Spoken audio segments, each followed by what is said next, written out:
माननीय श्री संजय सिंह। धन्यवाद deputy chairman madam, आपका मैं हृदय से आभारी हूं कि आपने इस महत्वपूर्ण विषय पर मुझे अपनी बात कहने का मौका दिया। और मैं आभारी हूं मनोज झा जी का कि वो एक महत्वपूर्ण बिल राइट टू हेल्थ का लेकर आए।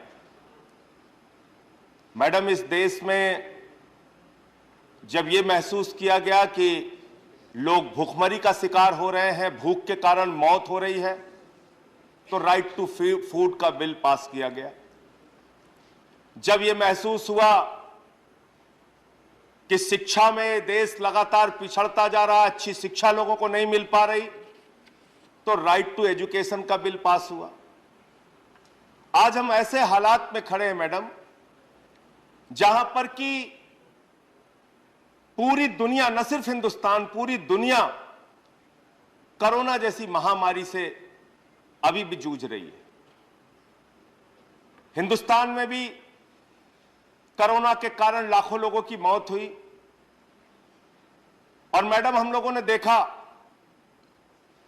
कि उस कोरोना के कारण जो गरीब लोग थे, जो किसान थे, मजदूर थे, सैकड़ों किलोमीटर तक पैदल चल के अपने घर गए। जहां वो रहते थे इलाज नहीं मिल पाया।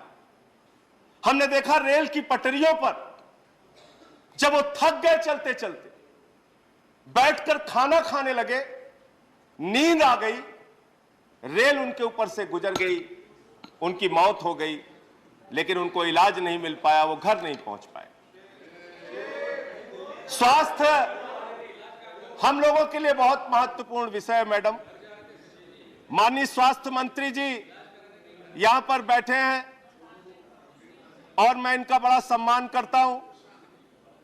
स्वास्थ्य मंत्री जी ने पिछले दिनों एक बड़ी पहल की और ऐसा करना चाहिए, बाकी मंत्रियों को निश्चित रूप से इनसे सीख लेनी चाहिए।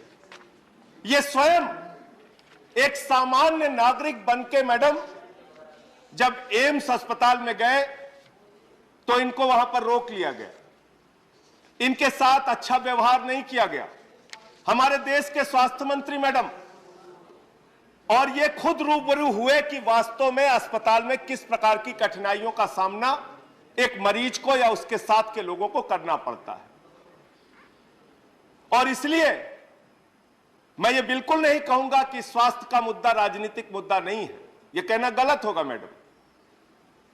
शिक्षा का मुद्दा राजनीतिक मुद्दा नहीं है, यह कहना गलत होगा, क्योंकि राजनीति ही तो तय करती है कि स्वास्थ्य पे कितना बजट होगा, शिक्षा पे कितना बजट होगा, सड़क पे कितना होगा, पानी पे कितना होगा, बिजली पे कितना होगा। इसलिए राजनीतिक मुद्दा है। और अगर आजादी के 75 साल के बाद भी सफदरजंग अस्पताल के सामने एक महिला जो प्रसव से पीड़ित थी, उसको अपने बच्चे की डिलीवरी लोगों के घेराबंदी में करनी पड़ती है, तो मैं समझता हूं सदन के सभी सदस्यों के लिए बहुत ही शर्मिंदगी की बात है मैडम। हम सबके लिए शर्मिंदगी की बात है। हम सबको सोचने की आवश्यकता है कि हमारी स्वास्थ्य व्यवस्था कहां पहुंच गई। पिछले दिनों महोबा के अंदर एक खबर आई मैडम, वो दिल दहला देने वाली खबर, आप भी सुनेंगे तो आपकी रूह कांप जाएगी। एक मासूम बच्चा एडमिट था महोबा के अस्पताल में, चींटियों ने उसको खा के मार दिया। चींटियों ने, गलत कह रहा हूं तो मेरे ऊपर कार्रवाई कीजिएगा मैडम। इस प्रकार की स्वास्थ्य व्यवस्था में हम लोग जी रहे हैं।